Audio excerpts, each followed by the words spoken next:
Otro de los elementos muy importantes cuando nosotros hablamos de rehabilitación vocal tiene que ver con algunos conceptos relacionados a la fisiología del ejercicio.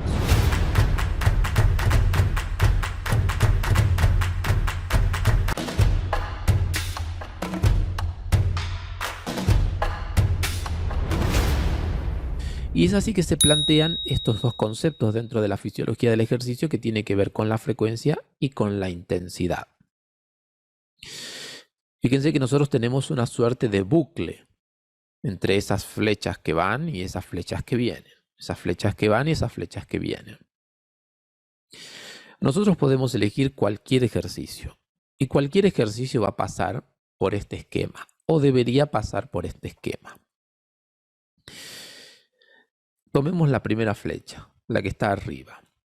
Tenemos un ejercicio X, que al paciente se lo presentamos en frecuencia y en intensidad. Cuando hablamos de intensidad nos referimos no al volumen de la voz, sino al peso que debería soportar la laringe o la voz del paciente. ¿Sí? Cuán exigente, podríamos decir, cuán exigente va a ser ese ejercicio para las condiciones o para el órgano del paciente. Y por otro lado tenemos frecuencia, que tiene que ver con la cantidad de repeticiones. El ejercicio X que le proponemos al paciente tiene una frecuencia, es decir, un número de repeticiones, y tiene una intensidad, una exigencia determinada. Nosotros, a través de la evaluación, por el diagnóstico y por una serie de cuestiones que ya entendemos y sabemos, conocemos qué es lo que el paciente puede hacer y qué es lo que el paciente puede soportar. Entonces tenemos la posibilidad de indicarle un ejercicio al paciente y que ese ejercicio le resulte cómodo. Ahora bien, la comodidad no necesariamente implica un aprendizaje. Y algo todavía más importante, la comodidad no necesariamente implica una readaptación. Cuando nosotros hablamos de fisiología del ejercicio y cuando nosotros le queremos proponer al paciente una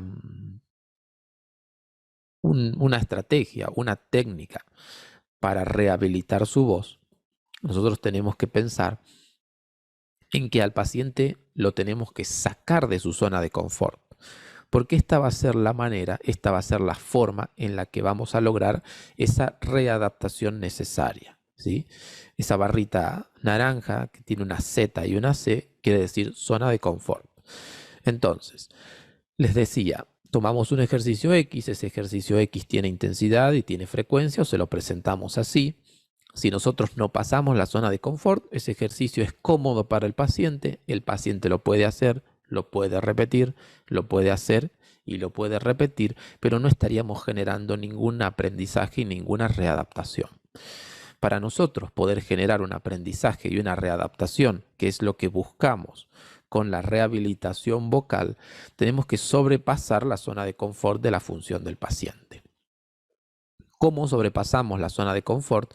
Aumentando en frecuencia y aumentando en intensidad el ejercicio para el paciente. Ahora bien, acá tenemos que tener en cuenta algo.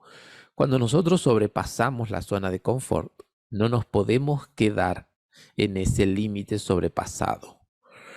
Una vez que nosotros hemos obtenido algún tipo de resultado en la función del paciente, lo que hacemos es retroceder, es volver a lo cómodo, volver a la comodidad previa para que el paciente, para que su función y para que su sistema muscular pueda volver a reorganizarse.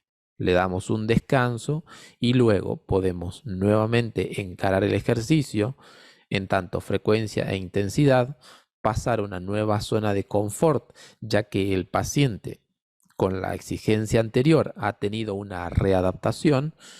Entonces esa readaptación le ha brindado una extensión del límite y es así que en una segunda propuesta o en una segunda semana o en una segunda sesión nosotros podemos ir aumentando la intensidad de la frecuencia, sobrepasar nuevamente una nueva zona de confort, regresar a la calma para que el paciente se reorganice y así haber ganado una nueva readaptación, una nueva resistencia o un nuevo aprendizaje.